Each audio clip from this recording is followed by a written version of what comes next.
রাধে রাধে। ওম নমো ভগবতে বাসুদেবায়।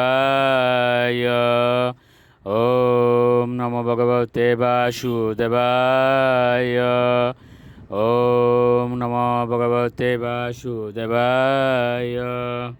শ্রীমদ্ ভাগবত চতুর্থ স্কন্ধ পুষণম ষষ্ঠ অধ্যায়। ব্রহ্মা শিবকে প্রসন্ন করলেন। শ্লোক 21। কর্ণান্ত্রৈক পদাশাশৈর্নির্জুষ্টমৃক নাবিবীয় কদলিকণ্ড সমৃদ্ধ নলিনী পুলিন শ্রিয়ম। অনুবাদ: সেখানে কর্ণান্ত্র, এক পদ, অশাস্য, বৃক এবং কস্তুরী প্রভৃতি নানাবিধ মৃগ বাস করছে। পাহাড়ের গায়ে সরোবরের তীরে বহু কদলী বৃক্ষ অপূর্ব সুষমা বিস্তার করছে। শ্লোক 22। পরিয়স্তম নন্দয়া সত্তা স্নান পুণ্য তরুদয়া বিলুক্য ভূতেশগিরিম বিবুধা বিস্ময়ম ইয়ু। অনুবাদ: সেখানে অলোকনন্দা নামে ছোট্ট হ্রদটিতে সতী স্নান করতেন এবং সেই হ্রদটি বিশেষভাবে পবিত্র। কৈলাস পর্বতের অপূর্ব সৌন্দর্য এবং মহান ঐশ্বর্য দর্শন করে দেবতারা বিস্ময়ান্বিত হয়েছিলেন।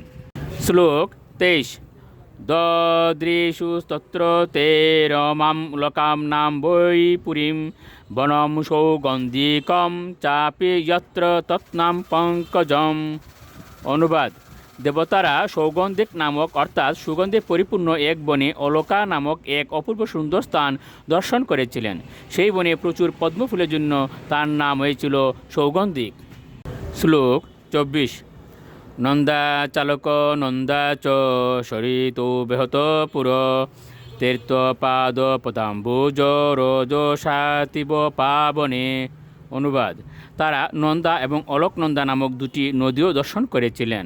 এই নদী দুটি পরমেশ্বর ভগবান গোবিন্দের শ্রী পাদপদ্মের ধূলিকণার দ্বারা বিশেষভাবে পবিত্র। শ্লোক 25। সুরস্ত্রেয় সত্য অবরুজ্য সদিষ্ণত কিরন্তি পুংস সিঞ্চন্তু বিগাহ্যরতিকর্ষিতা। অনুবাদ: হে বিদুর, স্বর্গের সুন্দরীরা তাদের পতিগণ সহ বিমানে চড়ে এই নদীতে অবতরণ করেন এবং কাম ক্রীড়ার পর জলে প্রবেশ করে তাদের পতিদের অঙ্গে জল সিঞ্চন করে তারা আনন্দ উপভোগ করেন। রাধে রাধে।